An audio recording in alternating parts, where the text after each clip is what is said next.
আসসালামু আলাইকুম। আশা করি আল্লাহর রহমতে সবাই ভালো আছেন। আপনারা জানেন আমরা গত এক সপ্তাহ ধরে ডিপ্লোমা অনেক ফ্রেশার ভাইদের সিভি নিয়ে কাজ করতেছি।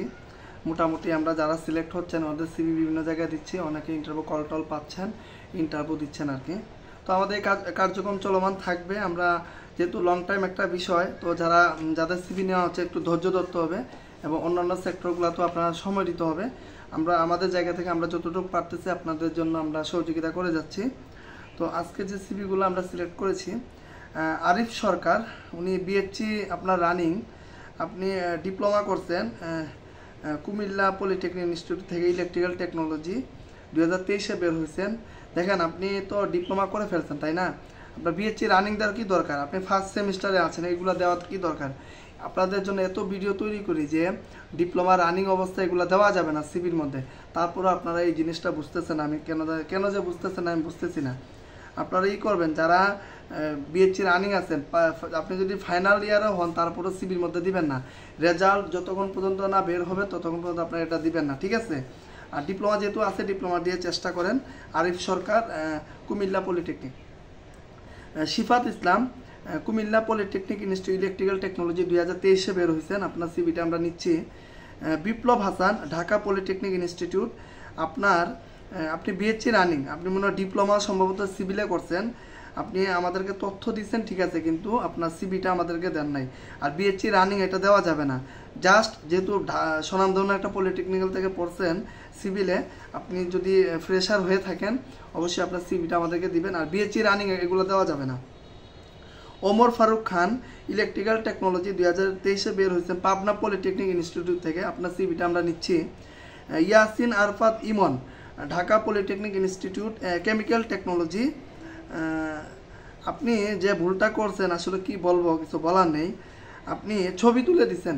দেখেন আমি আপনাদেরকে বলছি যে শুধু আমাদেরকে না, যে কোনো কোম্পানিতে আপনারা সিভি দেন, ডক ফাইল দিবেন না, তারপর হচ্ছে ছবি তুলে দিবেন না। সিভির ছবি তুলে, আপনি একজন ডিপ্লোমা ইঞ্জিনিয়ার, ঢাকা পলিটেকনিক্যাল থেকে পড়াশোনা করছেন, আপনি যদি এগুলো না বুঝেন, আপনারা এই যে ছবি তুলে দিচ্ছেন, সিভি কি ছবি তুলে কেউ কাউকে দেয়? আর যদি এটা কোনো কোম্পানিতে দিতেন তাহলে ওনারা কোম্পানি আপনাদের সম্পর্কে কী ধারণা করতো, যে এটা ঢাকা পলিটেকনিক থেকে পড়ছে, সিভিটা পিডিএফ না দিয়ে ছবি তুলে দিছে। এই বেসিক ভুলগুলো দয়া করে আপনারা কেউ করবেন না, এতে করে কিন্তু ডিপ্লোমারা আরও অপমানিত হচ্ছে, ঠিক আছে? আপনারা ডক ফাইল দিবেন না, ছবি তুলে দিবেন না, ড্রাইভ থেকে দিবেন না, গুগল থেকে দিবেন না। আপনারা পিডিএফ দিলে সমস্যা কি? সমস্যা কি আমি বুঝলাম না। আপনারা পিডিএফ দেওয়ার চেষ্টা করবেন। ইয়াসিন আরফাত ইমন, আপনি এই বিষয়টা, আমার কথাগুলো যদি শুনেন অবশ্যই এটা একটু মাইনে চলার চেষ্টা করবেন। এরপর হচ্ছে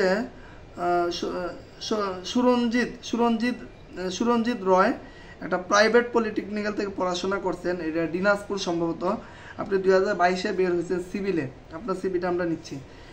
MD Junaid Hossain, Laksampur polytechnic institute electrical technology 2021, আপনি 3 বছর কি করছেন ভাই? তারপর আপনার সিভিটা আমরা নিচ্ছি। এগুলা কিন্তু ইন্টারভিউ বোর্ডে প্রশ্নের সম্মুখীন হবেন যে আপনি 21-এ বের হয়েছেন, 3 বছর কি করছেন। MD Hamim Hussain, Dhaka polytechnic institute electrical technology 2024, আপনার সিভিটা আমরা নিচ্ছি, যেহেতু আপনার রেজাল্ট এখানে মেনশন করা। MD Yasin Mia, Sylhet polytechnic institute electrical technology 2023, আপনার সিভিটা আমরা নিচ্ছি। Naim Mia, Rangpur polytechnic institute electrical technology 2022, আপনার সিভিটা আমরা নিচ্ছি। MD Ahad Al Imtiaz, electrical technology, আপনার চট্টগ্রাম পলিটেকনিক ইনস্টিটিউট 2024-এ বের হয়েছেন, আপনার সিভিটা আমরা নিচ্ছি। MD Saad Uddin, electrical technology 2023, Sirajganj textile engineering থেকে পড়াশোনা করছেন, আপনার সিভিটা আমরা নিচ্ছি। তো প্রায় 12টা সিভি দেখা হয়েছে আজকে, প্রায় 12 জনের মধ্যে প্রায় অনেকেই সিভি শর্টলিস্ট হয়েছে। তো দেখেন, আপনারা আবারও বলতেছি, আপনারা বিএসসি রানিং এইগুলা দিবেন না, ডক ফাইল, এরপর ছবি তুলে ড্রাইভ থেকে, গুগল থেকে, এই রকম কাউকে দিবেন না, ঠিক আছে? আপনারা যদি যদি শুরুতেই যদি এত ভুল করেন তাহলে আপনারা ইন্টারভিউ কল কীভাবে পাবেন বলেন? আপনারা অনেকেই বলেন যে ভাই সারাদিন এত পরিমাণ অ্যাপ্লাই করি, আমি ইন্টারভিউ কল পাচ্ছি না কেন? এই যে এরকম যদি ভুল করেন তাহলে আপনি কিভাবে ইন্টারভিউ কল পাবেন? এই জন্য শুধু আমাদেরকে না, আপনারা যেখানেই সিভি দেন অবশ্যই চিন্তা ভাবনা করে, যাচাই বাছাই করে সার্কুলারটি ভালোভাবে পড়ে তারপর আপনারা সিবি দিবেন, ঠিক আছে? তাড়াহুড়া করা যাবে না, যেখানে অ্যাপ্লাই করেন তাড়াহুড়া করা যাবে না, ঠান্ডা মাথায় ধীরে আস্তে আপনাকে সিবি দিতে হবে। আর আবারও বলি, আপনারা যেহেতু আমাদের এটা দীর্ঘমেয়াদী একটা পরিকল্পনা, আমরা আমাদের জায়গা থেকে যতটুকু পারি আমরা চেষ্টা করে যাচ্ছি। তো আপনারা শুধু ইসিবির অপেক্ষা থাকবেন না, আরও যে জবের যে সোর্স আছে, প্ল্যাটফর্ম আছে, আপনারা ওগুলোতেও সময় দিবেন। আর সময়টাকে একটু ভালো কাজে ব্যয় করেন, যেহেতু পড়াশোনা করতে হবে, ঠিক আছে? আপনারা বিডি জবসে সময় দেন, লিঙ্কডইন প্ল্যাটফর্মে সময় দেন, যারা বন্ধুবান্ধব যারা জবে আছে তাদের সাথে যোগাযোগ রাখার চেষ্টা করেন, ইসিবিতেও সময় দেন। আর যাদের অভিজ্ঞতা আছে, প্রতিনিয়ত আমরা আমাদের ফেসবুক গ্রুপে বিভিন্ন সার্কুলার শেয়ার করা হচ্ছে, আপনারা কষ্ট করে ওগুলো একটু দেখবেন। আর আমাদের হোয়াটসঅ্যাপ গ্রুপগুলোতেও কিন্তু লিঙ্ক শেয়ার করা হচ্ছে বিভিন্ন সার্কুলারে, ওগুলাতে একটু কানেক্ট থাকবেন, আশা করি আপনারা উপকৃত হবেন। তো ঠিক আছে, আশা করি। আর আমার ভিডিওটি একটু আপনার শেয়ার করে দিবেন, যাতে করে অনেকেই বলতেছে ভাই আমি তো আমার তো সিবি শর্টলিস্ট হচ্ছে না।